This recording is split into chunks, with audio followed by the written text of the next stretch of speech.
गुरु दाता दयाल, वह काटे जंजाल, पल में कर दे निहाल, भजो साधु गुरु है। तुलसीदास जी महाराज कहते हैं, राम नाम कली काम तरु, राम भगति सुर धेनु, सकल सुमंगल मूल जगह गुरुपद पंकज रेणु। सारे सुखों का मूल अगर कुछ है तो गुरु के चरण कमल का धूल ही है। जहां आप सोच सकते हैं 5 वर्ष के उम्र से, 5 वर्ष के पहले तो गुरुजी को केवल प्रणाम करना सीखा, लेकिन 5 वर्ष 5 महीना 5 दिन का जिस दिन राम हुआ तो अपने भाई लक्ष्मण के साथ चला गया विश्वामित्र मुनि की सेवा। और 5 वर्ष 5 महीना 5 दिन की आयु जिस दिन थी, उस दिन से 25 वर्ष उम्र तक उन्होंने गुरु के चरण चापे। 12 बजे रात तक वो चरण चापते थे गुरु जी का। और जो 12 बजे रात तक गुरु समर्थ महापुरुष, जिनकी बातों को परमात्मा भी नहीं टाल सकते हैं, उनका चरण दबाने वाले का सामर्थ्य आपको पता होना चाहिए। वो राम जी युद्ध भूमि में है, दूसरे तरफ रावण है। एक तरफ रावण है कि एक चाप रखता था सारा लोक कांपता था, एक बार दहाड़ता था तो सारा संसार कांपने लगता था, पूरा ब्रह्मांड कपा देता था।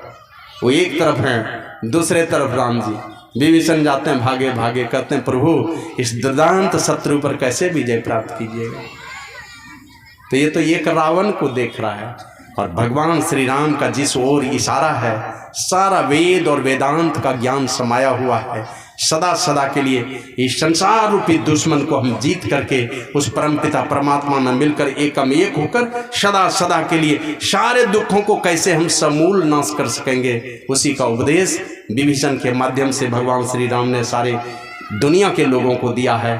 और ये आज से लगभग 9 लाख वर्ष पूर्व की बात है, लेकिन आज भी अगर पढ़ते हैं तो शायद लगता है एकदम वही सिलेबस है, वही कोर्स है। बहुत सारे सिलेबस बदलते रहे, old course, new course, CBSE, NCERT, क्या क्या बदलता रहा, लेकिन इन सब सारी चर्चा को जब उठाते हैं तो लगता है वही पाठ्यक्रम है, थोड़ा भी बदलाव नहीं, रोज दिन नवीन ही लगता है। भगवान श्री राम कहते हैं, हे भाई विभीषण, अब देखिए धीर मती उनको कहा, सुनहु सखा मति धीर। आप पहले कहते हैं सुनहु सखा कह कृपा निधाना, जय ही जय हो सुसेंदन। ऐ धीर मती सखा, विकट से विकट परेशानी भी आई जीवन में तो सत्य और असत्य का निर्णय करने वाली बुद्धि है उसके पास में। कहां से भला होगा मेरा? रावण जैसे ये सोने की लंका वाला भाई से भला होगा कि भगवान की शरण में जाने से भला होगा? आया है कागभूषुंडी और गरुड़ जी के संवाद में, मस्कई करई प्रवंची बिरंची प्रभु, अजय मसकते हीन, अस विचारी तजी संशय, राम ही भजई प्रवीण। क्यों? तो कहते हैं बारी मथे घृत होय वरु, सिकता ते वरु तेल, बिनु हरि भजन न भवतरिया, यह सिद्धांत फेल। एक अटल सिद्धांत है, जब तक परमात्मा की भक्ति नहीं करेंगे, परमात्मा की शरण में नहीं जाएंगे, तब तक हमारा भला और कल्याण नहीं होने वाला है। ऐसा ही विचार करके विभीषण राम जी की शरण में गया है, अपने भाई का परित्याग किया। बहुत बड़ा कलंक लिया है विभीषण ने। आप लोग जानते हैं ना, विभीषण अपने भाई को छोड़ के राम की शरण में आया, किया था बढ़िया काम, लेकिन उसको देशद्रोही की संज्ञा मिल गई। कोई विभीषण की पूजा नहीं करता है, तो कलंक स्वीकार किया, लेकिन अपनी बर्बादी स्वीकार नहीं किया। कलंक लग जाए तो लग जाए। और यही एक प्रसंग में आया है, ये दक्षिण भारत में एक महात्मा हुए कंब ऋषि, कंब रामायण में ऐसी चर्चा आई है। यही माता कैकेयी एक दिन भगवान श्री राम को खिला रही थी।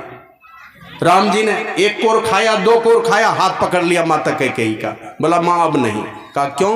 बोला अब खाऊंगा तो कुछ शर्त है। बचपन में देखते हैं इसी तरह का शरारत करेगा, नहीं 1-2 कोर खा लिया, कहा अब नहीं खाऊंगा, नाटक करना शुरू करता है बच्चा। तो राम जी ने माता कैकेयी का हाथ पकड़ा और कहा कि अब नहीं खाऊंगा। कहा क्यों? कहा अब खाऊंगा तब शर्त है। कहा क्या शर्त है? बोलो। कहा जो शर्त है तुम मानोगी? कहा कि हाँ। कहा मेरे माथे पर हाथ रखो। तो अपने माँ का हाथ पकड़ के अपने माथे पर रख लिया। बोला कसम खाओ।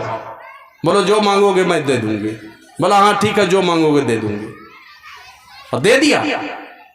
अपने बेटे भरत को नानी के घर में जाने दे देती थी, लेकिन राम लक्ष्मण को कभी जाने नहीं दिया नानी के घर पर। सामने में रखना चाहती थी राम और लक्ष्मण को। कहा क्या शर्त है बताओ? कहा माँ सोच लो, जो मैं मांगने जा रहा हूं तुम्हारी बड़ी बदनामी हो जाएगी। बोला बदनामी हो जाए तो हो जाए, मेरा राम मुझ पर प्रसन्न होना चाहिए। कहा तुम्हारे ऊपर कलंक लगेगा। बोला कलंक लगे तो लगे, लेकिन मेरा राम मुझ पर खुश होना चाहिए। बोला कि अगर तुमने दे दिया तो आज से कोई भी अपने बेटी और बहन का नाम कैकेयी नहीं रखेगा, इतनी निंदा होगी संसार में। बोला वो भी मुझे स्वीकार है, लेकिन मेरा राम खुश होना चाहिए मेरे ऊपर। बोला तुम विधवा हो जाओगी, बस इतना कहना था कि नहीं, ये नहीं होगा। क्या हमारे यहाँ हमारी जो माताएं, भारत की जो माताएं पति के रहते कभी विधवा नहीं होना चाहती, उसकी यही इच्छा होती है मैं जब दुनिया से विदा होके जाऊं, कंधा देने वाले 3 आदमी कोई भी रहे, लेकिन चौथा आदमी मेरा पति रहे। का ये नहीं होगा। का माँ अगर तुम नहीं मानोगी मेरी बात तो कौन सुनेगा? तुमको पता है ना मैं क्यों आया हूं यहाँ पर। माता कौशल्या तो नहीं मानेगी, उसने अपने कोख से जन्म दिया, नहीं मानेगी। तुम कर सकती हो, तुम तो भक्तिन हो, और तुम जानती हो कि मैं तो इस संसार में आया हूं कौन कौन सा काम करने के लिए। शरभंग ऋषि की हड्डियां सूख चुकी है मेरे दर्शन की लालसा में, मुझे तो जाना पड़ेगा। मतंग मुनि कह करके गए हैं सबरी को कि राम जी का अवतार होगा और वो आएंगे इस कुटिया में, नहीं जाऊंगा वन में तो दर्शन कैसे होगा सबरी को। रावण का अंत करना है, क्योंकि वो तो मेरा दूत है, उनका अंत करके फिर मुझे अपने लोक में ले जाना है उनको। रावण कुंभकर्ण का अंत करके कैसे अंत होगा? तो इतना कहना था तो अपने को कठोर बनाया कि चलो ठीक है, अगर तुम चाहते हो तो मैं वो सब कुछ स्वीकार है, मांगो तुम। और वही कहा था कि माँ जब तुम पिताजी से 2 वरदान मांगोगी तो पहला वरदान तो तुम भरत के लिए राज तिलक मांग लेना, गद्दी मांग लेना, लेकिन दूसरा वाला वरदान मेरे लिए वनवास का मांग लेना। और जानबूझ करके गए थे। तो वही एक तरफ राम जी खड़े हैं, दूसरे तरफ रावण खड़ा है। अब विभीषण जाकर के पूछता कैसे विजय होगी? तो भगवान श्री राम कहते ए धीर मती सखा, माने विकट परिस्थिति में भी परमात्मा की भक्ति को न छोड़ना, जितनी परीक्षा ले ले। और जब परीक्षा तो उसी की ली जाती है जो पास होना चाहते हैं, और जिनको पास ही नहीं होना वो परीक्षा क्यों ली जाएगी? उल्टे पुल्टे मार्ग पर चल रहे, कोई परीक्षा नहीं है उसके जीवन में। अच्छे रास्ते पर चलेंगे तब आपकी परीक्षा शुरू होती। भगवान श्री राम से जैसे ही विभीषण ने पूछा, कहे भाई विभीषण, जिस रथ पर सवार होने से वो दिव्य रथ है, वो धर्म रथ है, वो रथ दिखाई पड़ने वाला नहीं है, और मनुष्य का जीवन ही वो दिव्य रथ है जो महापुरुषों का संदेश है। अपने जीवन को दिव्य बनाना है, अपने जीवन को धर्म में बनाना है, और जो धर्म में बना लेता अपने जीवन को, जीवन रूपी रथ को जो धर्म से ओतप्रोत कर लेता, उसी का जीवन धर्म रथ बन जाता है। और धर्म रथ कभी भी डूबता नहीं, धर्म रथ पर सवार होने वाले की कभी हार नहीं होती। तो वही कहते हैं प्रभु वो दिव्य रथ कैसा होता, जरा आप बताने की कृपा करें।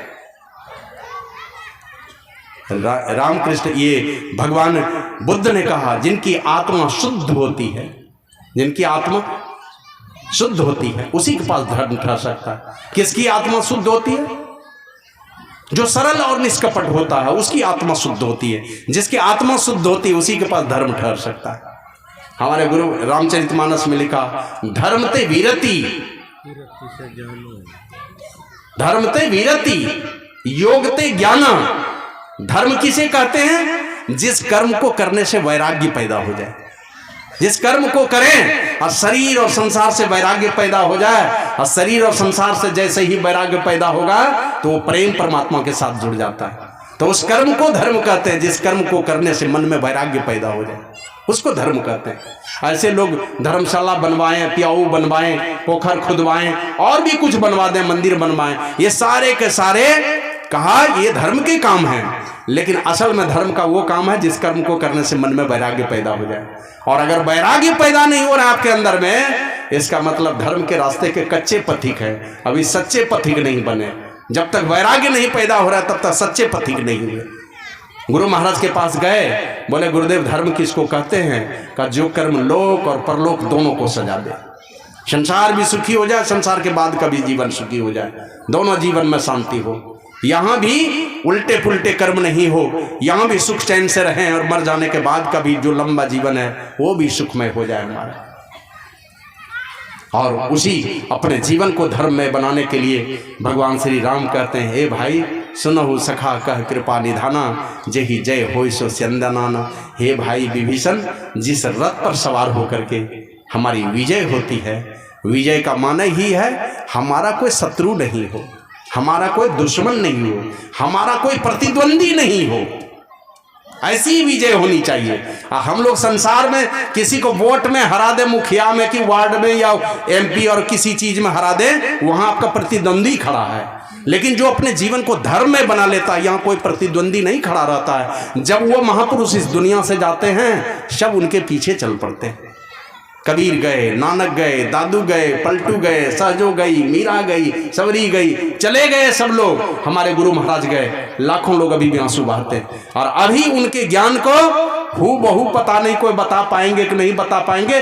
फिर भी लोगों को महर्षि मेही की बातों पर इतना विश्वास है कि छोटे छोटे महात्मा जब चर्चा करते हैं तो उनसे लोग दीक्षा लेने के लिए तैयार हो जाते हैं। लगता है कि ये महापुरुष के चरण शरण में जाने से हमारा परम कल्याण होगा, और पीछे पीछे चल पड़ते हैं।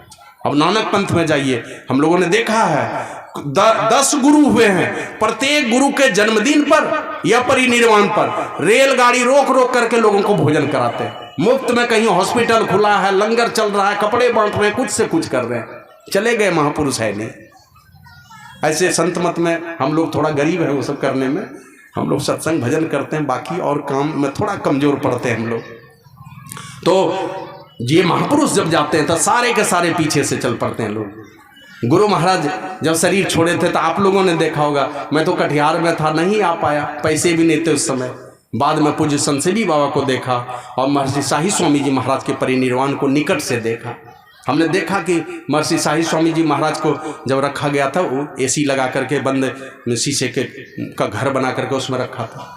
एक लड़के को हमने देखा, वो चौकीदार था, वो वहीं मनियारपुर का। उसको ड्यूटी दिया था केवल भीड़ हटाना। वो भीड़ क्या हटाएगा, जाके 2 मिनट देख लेता था, आके दिन भर बैठ के रोता था। यही काम था उनका।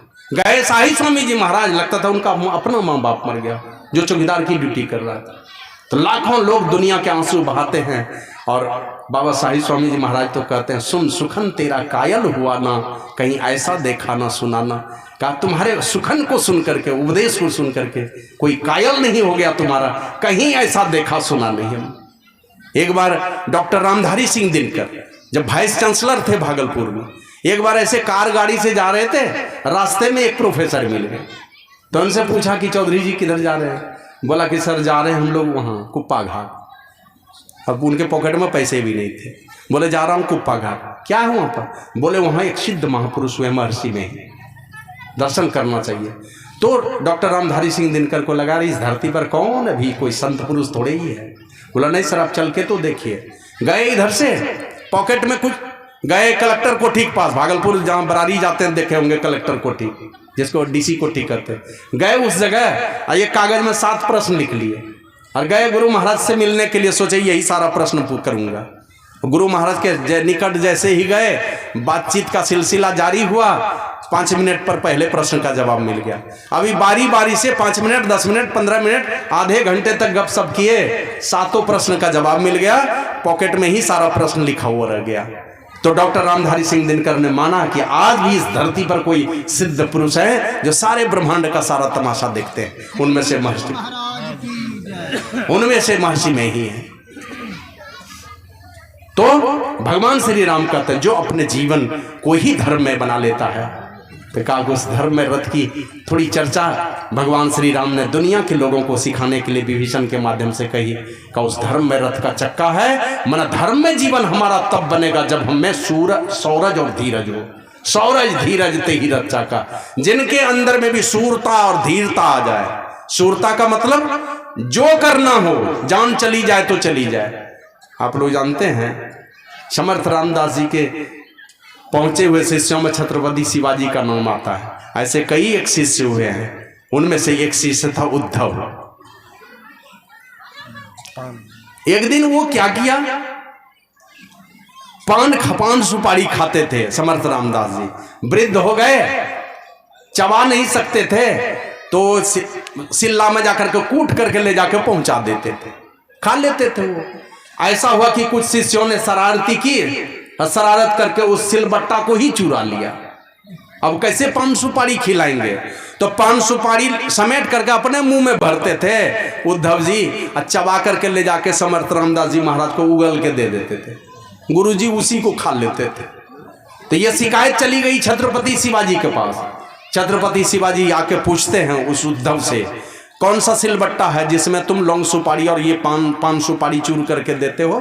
लो गया उद्धव अंदर, वहां कहीं सिलबट्टा रहे तब तो जिस जबड़े से वो चूर करके लाता, एक कटार से अपना ही जबड़ा उखाड़ के हाथ में लेके ले आए गुरुजी के पास कि ये लीजिए, ला करके दे दिया सामने में। अब जैसे देखा तो समर्थ रामदास जी अवाक रह गए। अब समर्थ रामदास जी भी वो लिए हाथ में वो जबड़ा और उसी मुंह में भर दिया, और जैसे हाथ सटाया मुंह के पास तो जबड़ा उसी प्रकार स्थित हो गया जैसे पहले से था, कुछ हुआ ही नहीं। आए अंबादास, एक दिन चले जा रहे थे, समर्थ रामदास जी कहते अंबादास ये पेड़ देखते हो, देख रहे हो? बोला हाँ। कुछ गड़बड़ी नजर आती है? बोला हाँ, ये पेड़ कुएं के पास ये जो पेड़ है ना, ये एक ही डाली है और कुएं की ओर ही गई है, सब पत्ता सड़ सड़ कर झड़ करके गिरता है कुएं में, पानी को गंदा करता है। क्या होना चाहिए? क्या इसको काट के हटा दिया जाता तो बढ़िया रहता। अब कोई काटोगे, सब मुंह तकने लगा। तो अंबादास की तरफ इशारा किया, क्या अंबादास? बस गुरुदेव आपा आदेश तो कीजिए, काटोगे तो क्या गति होगी? कहा मुझे पता है कि मैं जाऊंगा कुएं में ही, क्योंकि एक ही डाली है, उस पर उसी डाल पर चढ़ के काटना है। बोला वो तो मैं मर जाऊंगा, मुझे पता है। कहा तुमको डर नहीं लगता? कहा गुरुदेव मैं तो आपके चरण शरण के भरोसे इस संसार सागर को मैं तरने का भरोसा लेकर के माँ बाप और संसार को छोड़ के आया हूं, इस छोटे से कुएं से क्या डरना है मुझे। बाबा कबीर ने कहा यह तन विष की बेलरी, गुरु अमृत की खान, शीश दिए जो गुरु मिले तो भी सस्ता जान। गर्दन चढ़ा दो फिर भी सच्चे सदगुरु मिले, वो गर्दन भी आके जुड़ेगा, नहीं तो फिर से मानव जीवन मिलेगा। हिम्मत चाहिए, शूरता चाहिए हमारे अंदर में। ये कोई डरपोक लोग गुरु के मार्ग में कभी रास्ता नहीं देते। पलटू साहब ने कहा पहले संसार से तोड़ी आवे तब बात पिया की पूछिए जी, म्यान एक तलवार दो किस विधि हुआ में राखिए जी, मीठे प्याले को दूर करो कटु प्रेम प्याला पीजे जी, पलटू जब शीश उतारी धरे तब राह पिया की लीजिए जी। गर्दन उतार के चढ़ाने का अगर हिम्मत है गुरु के चरणों में तो ही आप आगे बढ़ेंगे, ऐसे धीरे धीरे भी बढ़ेंगे। लेकिन अगर चाहते हैं, आपके अंदर में उतावलापन है, शक्ति चाहिए आपके अंदर में, शूरता लानी पड़ेगी। तो शौर्य और साथ ही साथ शूरता के साथ ही साथ धैर्यवान बन करके एकदम, देखते हैं छोटे ताल तलैया में एक पत्थर मारते हैं तो तरंग उठता है, जाता है किनारे तक, समुद्र में फेंकेंगे तो तरंग ही नहीं उठेगा। धैर्य चाहिए, चोरता और देवता। सुन रहे थे ना अभी मनकेश्वरानंद बाबा से, अंडी पेड़ के नीचे तपस्या करने वाले को कह दिया नारद बाबा ने इस पेड़ में जितने पत्ते हैं उतने वर्षों के बाद दर्शन देंगे। भाग गया, पता नहीं सैकड़ों पेड़ पत्ते हैं दर्शन देंगे कि नहीं। और इमली पेड़ के नीचे बैठ के जो तपस्या करता था, जैसे कहा कि इसमें जितने पत्ते हैं उतने वर्षों के बाद दर्शन देंगे, तो खुशी से नाचने लगा। कहा भाई खुशी से क्यों नाच रहे हो? कहा विश्वास हो गया कि जरूर दर्शन देंगे, क्योंकि इमली के पेड़ में कितना हूं पत्ते हैं, गिनती तो है ना इसकी। तो देखते वो नाच रहा है तो विष्णु भगवान भी आके साथ में नाच रहे हैं।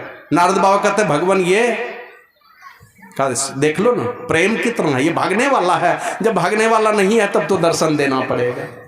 प्रबल प्रेम के पाले पड़कर प्रभु को नियम बदलते देखा, अपना मान टले टल जाए पर भक्त का मान न टलते देखा।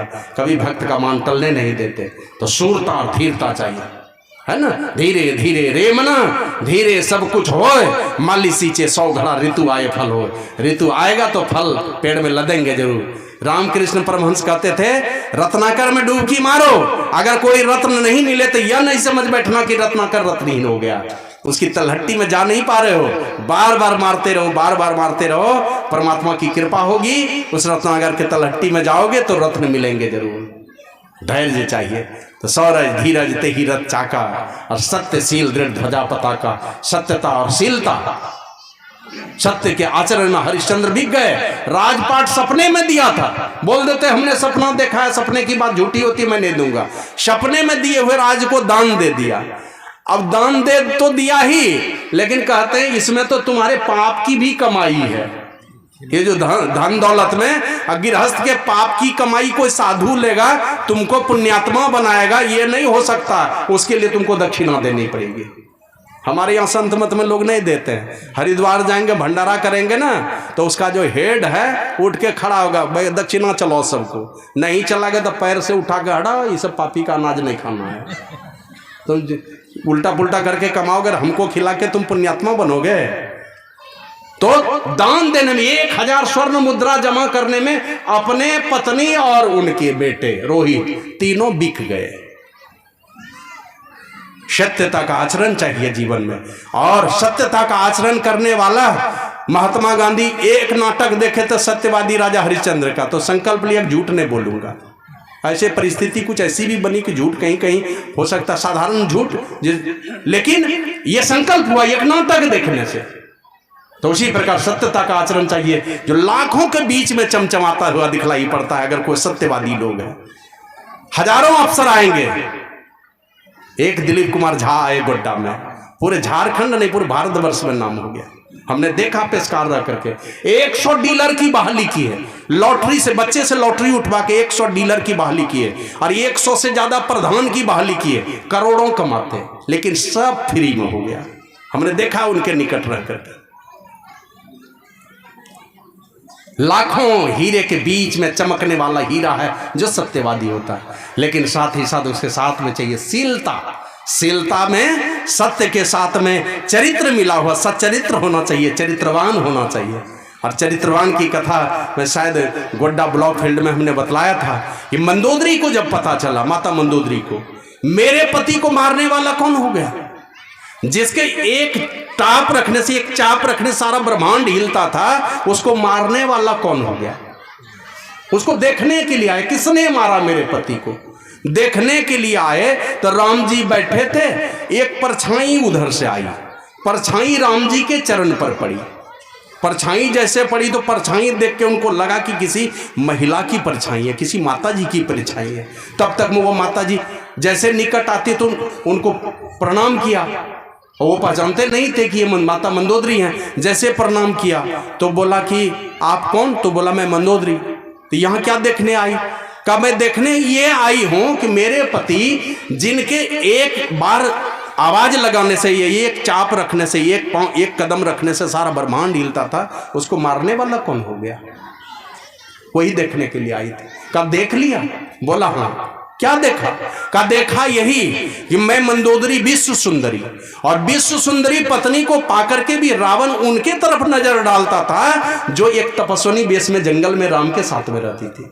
उन वनवासी को पर बुरी दृष्टि डालता था, जबकि मैं विश्व सुंदरी हूं। और एक उनको मारने वाला जो है श्री राम, उनके चरण पर मेरी परछाई पड़ी तो उन्होंने हाथ जोड़ करके क्षमा मांग लिया, माफी मांग ली कि माता मुझे क्षमा करना, आप तो माता हैं, आप पूजनीय हैं, आपकी परछाई मेरे चरण पर पड़ गई, ये मुझसे बहुत बड़ी गलती हो गई। तो एक तुम हो जो पराई नारी की परछाई पड़ी तो तुम क्षमा मांग रहे हो, और एक मेरे पति रावण थे जो मेरी जैसी विश्व सुंदरी को पाकर के भी वो उस तपस्विनी पर नजर डालता था जो वनवास में अपने पति के साथ जीवन बिताती थी। यही अंतर था दोनों में। तो कहने का मतलब सत्यता का आचरण हो, लेकिन उसके साथ में हमारा परम पवित्र चरित्र हो। तो सत्यता का आचरण, चरित्रवान होना चाहिए, और साथ ही साथ मधुर स्वभाव हो, और मुक्त हस्त से दान देने वाला मधुर स्वभाव, मीठी बोली बोल, ऐसी बानी बोलिए मन का आपा खोए, और उनको शीतल करे आपहु शीतल है। आया संतवानी मधुर वचन है औषधि, कटुक वचन है तीर, श्रवण द्वार द्वय संचरे खाले सकल शरीर। कटु वाणी बोलेंगे सकलेजा में घाव कर देता है। आप ये थप्पड़ मार देंगे बर्दाश्त कर लेगा, लेकिन अपशब्द बोल देंगे तो जीवन भर याद रखेगा। तो इसलिए मधुर व्यवहार होना चाहिए, मधुर वाणी होनी चाहिए, अच्छी मीठी बोली होनी चाहिए, और दान का भाव, मुक्त हस्त से दान देने का भाव, जो भी आपके सामर्थ्य में है, शरीर में शक्ति है तो वो कीजिए, बुद्धिमता है तो उसका बुद्धिमता से संसार का भला कीजिए, धन दौलत है तो उससे भला कीजिए, नहीं कुछ है तो मने मन प्रार्थना कीजिए, मने मन दुआ दीजिए। उसी में से एक उदाहरण बने आदरणीय स्वर्गीय सूर्यनारायण बाबू। ये क्या उदाहरण, एक बार भगवान बुद्ध के एक शिष्य हो गए मोहम्मद कल्याण, घूमते घूमते स्वर्गलोक चले गए। अनेक स्वर्ग हैं, एक स्वर्ग में चले गए। अब जैसे स्वर्गलोक में प्रवेश करते हैं, स्वर्ग की 500 अप्सराएं निकली, स्वर्ग की 500 अप्सराएं आकर के मोहम्मद कल्याण को प्रणाम की, सशरीर चले गए। उसको कहते तब 3 श्लोक, तब 3 श्लोक में गए थे। तो 500 अप्सराओं ने प्रणाम किया, और प्रणाम करके पूछा कि भगवान आप मृत्यु भुवन से आए हैं, देख लिया मनुष्य शरीर वाला है। बोला कि हाँ। बोला कि ऐसा है ये जो आलीशान मकान बन रहा है ना, ये काशी के नंदू सेठ के लिए बन रहा है। और हम लोग 500 स्वर्ग की अप्सराएं काशी के नंदू सेठ के लिए दासी बहाल किए गए हैं। वो आएंगे, अभी मृत्यु भुवन में है, मरेंगे, ये शरीर छूटेगा तब जाएंगे उस लोक में। उसी के लिए ये आलीशान मकान बन रहा है और हम लोग नौकरानी बहाल किए गए हैं 500 स्वर्ग की अप्सराएं। वो आलीशान मकान जो बन रहा था, पूछा कितना लंबा चौड़ा है? बोला 400 कोस लंबा है, माना 100 योजन, 100 योजन चौड़ा है और 60 योजन ऊंचा है, माना 240 कोस ऊंचा और 400 कोस लंबा चौड़ा। एक मकान बन रहा था काशी के नंदू सेठ के लिए। अब महामौदगल्यायन वहां से आकाश मार्ग से विचरण करते हुए भगवान बुद्ध के पास आए और भगवान बुद्ध को पूछा, भगवान ऐसा कुछ हो सकता है कभी क्या कि इसी मृत्यु भुवन में कोई संसार में अभी जीवन व्यतीत कर रहा है और उसके लिए ऊंचे लोकों में पहले से घर बन के तैयार हो जाए? बोला, महामौदगल्यायन, जब अपनी आंखों से देख के आए हो तो मुझसे क्या पूछते हो? हमने भी उस मकान को बनते हुए देखा है। भगवान बुद्ध कहते हैं हमने भी देखा है। बोला, ऐसा कैसे हुआ? तो भगवान बुद्ध ने उपदेश किया, जब विदेश से किसी का बेटा कमाकर लौटता है, बढ़िया कमा के जब आता है, तो उनके बाल बच्चे परिवार के लोग अगुवानी करते हैं कि नहीं करते?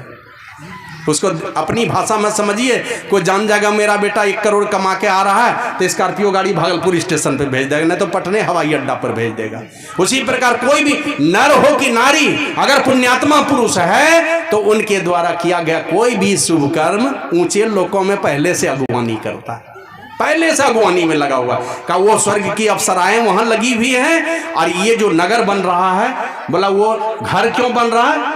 तो कहा कि एक छोटा सा बौद्ध विहार बनवाया काशी के नंदू सेठ ने और कई भिक्षुओं के साथ में मुझे भी आमंत्रित किया। और वो छोटा सा बौद्ध विहार, जिसको सत्संग मंदिर कहिए, वो छोटा सा बौद्ध विहार भिक्षु लोगों को दान दे दिया। 500 साधु को बुलाया था, वो भोजन कराए, इसलिए उसके लिए पहले से ये आलीशान मकान बन करके तैयार है। और कहा पाप कर्म ठीक उसी प्रकार जैसे बैल के पीछे में बैलगाड़ी का चक्का चलता है और बैल को अपने से खींच के ले जाना पड़ता है, उसी प्रकार पाप का फल उसी तरह पीछे पीछे चलता है, जो जीवों को स्वयं ढोना पड़ता है। और पुण्य का फल वो पहले से अगुवानी करता है ऊंचे लोकों में। तो इसलिए दान का भाव, माना चरित्रवान हो, मुक्त हस्त से दान देने वाला गुण हो और मधुर स्वभाव हो, ये शीलता है, ये सत्यता और शीलता, नहीं टूट करके गिरने वाला दृढ़ ध्वजा और पताका है। माना दुनिया में लहराता रहेगा उनके कीर्ति का झंडा, उनके जस का झंडा, उनके चरित्र का झंडा, उनके दान का झंडा लहराता रहेगा। राजा बलि चले गए तो बलि के जैसा आज तक दानवीर नहीं कोई, कर्ण के जैसा दानवीर नहीं कोई, है ना। छत्रपति शिवाजी आए, वैष्णव धर्म सनातन संस्कृति के रक्षक के रूप में छत्रपति शिवाजी, महाराणा प्रताप, इन लोगों का नाम अग्रगण्य हो जाता है। तो उसी प्रकार लहराता रहेगा दुनिया में, लहराती रहेगी आपकी कीर्ति।